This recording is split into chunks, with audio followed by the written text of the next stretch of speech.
today's show is brought to you by True Classic Tees. In fact, I'm rocking one. Hello. You see this like stretchy? It's like super stretchy, right? Yeah, looks nice. It feels super comfy. I know Deke can attest to this as well. But no, we definitely like True Classic Tees because of their ability to create nice cotton material, man, where it's stretchy, it's going to give you that athletic feel, but at the same time, give you a little bit more, cushion in the midsection for everybody that is not down with that, hard body workout plan. But the thing that we do like, number one, is the fact they rock with us. But number two, the fact that they got a promo code, and that promo code is MOST. You use that, you get your 25% off of your purchase at trueclassictees.com. So definitely want to show some support for them, and we appreciate them for rocking with us. So like I said, once again, shout out to True Classic Tees bringing you today's show. I'm with you. I'm liking what I'm seeing from the offense. Absolutely, because I'm like, I'm surprised no one has touched on this yet. Yeah. We are talking about the running game a little bit. Benny Snell football. What do you think? What do you think?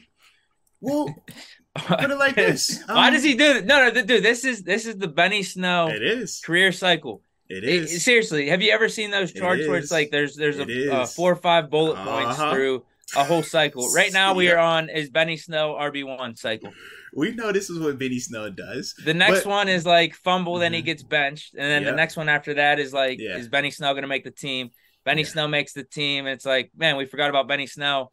Then another running back gets hurt, but then Benny Snell gets in the game and he plays awesome. Then we're back to the whole is Benny Snell RB1? Is he actually the best running back on the team? Yeah. And we didn't know it. It's just the continuous cycle.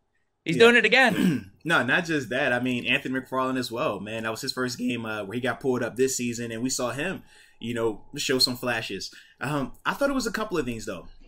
Number one, Benny Snell did play well, and I was really proud of Benny and McFarland because they were the forgotten guys this season. Benny obviously exclusively on special teams because of Najee and Jalen Warren, and McFarland was on practice squad.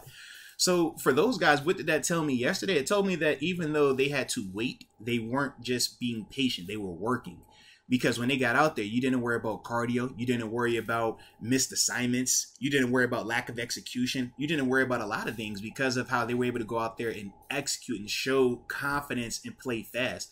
That shows that they were preparing. That shows that even though they weren't getting reps in week 3, 4, and 5, they were still preparing as if they were going to be getting those reps in weeks 3, 4, and 5. I also thought that the offensive line, man, they did block better. They were able to move and control those guys. I thought, number one, that this should have been a matchup that we should be able to run the ball on them. And I really thought that largely because of no Darius Leonard, or Shaq Leonard, excuse me for that. But Zaire Franklin, number 44 for them, he did play a lot better than I anticipated. Some of his one-on-one tackling with Najee, I was really surprised by, and I'll get to Najee in a second. But the one thing that I did really like about Benny Snell was his ability to make some of those second-level defenders miss. When you look at running backs at the NFL level, getting to that second level, that should happen. That means your offense line is doing what they're supposed to do. Any running back can do that at this level. The good, the elite, they make those guys miss. And when you think about some of our runs, the reason why we haven't had as many explosive runs, we don't make a lot of second-level guys miss. One of the plays that really pissed me off, / I loved, was Gilmore tackling Najee Harris one-on-one in the hole. It's like, bro, you got to make that guy miss. You look at Benny Snell at times where it was like, man, a secondary guy hit him. And I'm like, dang, man, you got to make that guy miss. Instead of it being a 7-yard run, now it's a 17-yard run. That's a little bit of difference. But Benny was showing a little bit more of that. And that's why we do feel like today, could you be RB1? But we will see how he responds with that. Because like you said, when he has success, sometimes that next week is like, bruh, come on here. I also want to see Jalen Warren and what his availability is going to be like as well, because I don't think just because of how well Benny Snell and Anthony McFarland played yesterday that now they leapfrog Jalen Warren if he is healthy. Right. I think Jalen still deserves an opportunity because of how productive he's been throughout this whole year.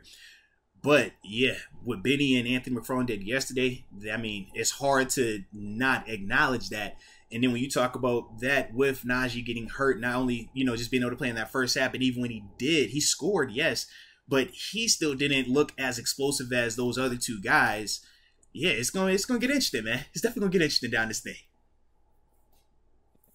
Dude, it's unbelievable. Benny Snell, he just keeps doing this. He does. He looks like the best running back on the team. Because McFarland, you can definitely see the speed. But that's what we know about McFarland, right? He's that change of pace guy. Yeah. And he could be perfect for our offense. Benny but Snell looks like an all-around perfect running back because he can hit the hole quick and then he could run over dudes. Yeah. Sometimes he could use some fast feet and get around guys. Like if he runs like that all the time, like we wouldn't have drafted Najee. Look, man, he had one play where he stepped around the defender, burst through the hole. I'm like, Benny, if you're doing that, yeah, we don't have a lot of need for any of these other running backs right now if you're doing that. But the problem is consistency. Can you count on that each and every week? And that has been the Achilles heel. But what did we say when we were talking about Kenny Pickett and just elite players, right? People can do it once. People can do it a handful of times. But how many times can you do it to that level, week in and week out when they're anticipating, when they know what's going to come, any of that type of stuff. And that's what separates those guys. But it was good to see Benny be able to deliver that type of performance yesterday, though, man.